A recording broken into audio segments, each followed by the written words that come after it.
জনসাধারণ কেকের দাম শূন্য যেমনি এক করে উঠে লাগে যিনি কেকের পুরো টাকাটাই আমার লাভ। একটা কেক বেচা 1000 টাকা দামাই নিলাম। ব্যবসা তো তোমরাই করো, তোমাদেরই তো দিন। মানে খালাম্মা বুঝান আমারে, কোন ব্যবসার কোনো কিছু বেচা পুরো টাকা লাভ হয়? কোন ব্যবসা?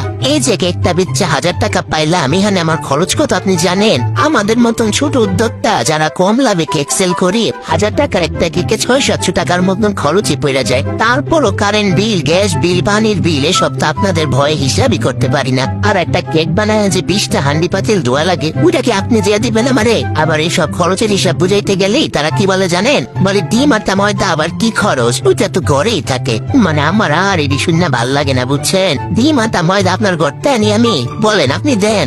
আর এই ডিম আটা ময়দা দিয়ে যে কেক হয়, এটা যে কয় মনটা চায় ডিম আটা ময়দা একসাথে ব্লেন্ডার কইরা তারে খাওয়াই দেখমু কেমন কেক হয়। একেবারে 600-700 টাকা খরচের পরেও থাকে একটা প্যাকেজিং এর কস্ট। আমি যে বানাই আমার একটা পরিশ্রম, এগুলা বলিয়েন না খালাম্মা। অনেক কষ্ট হয়, বিশ্বাস করেন অনেক কষ্ট হয়। এত কষ্ট করে যে 200-300 টাকা লাভ করি, তার সাথে আরো 500 টাকা যোগ করে বেকিং এর জিনিসপত্রই কিনি। এরপরও দিন শেষে আমার পকেট শূন্য। কোনোদিন তো ফ্রিতে কেক খাওয়ালে 2 টাকা বকশিস দিবেন না, একটু সুনাম করবেন না? আপনার যদি কেক খাবার মন চায় আপনি বাসায় আসিয়েন, বানায় খাওয়াবো।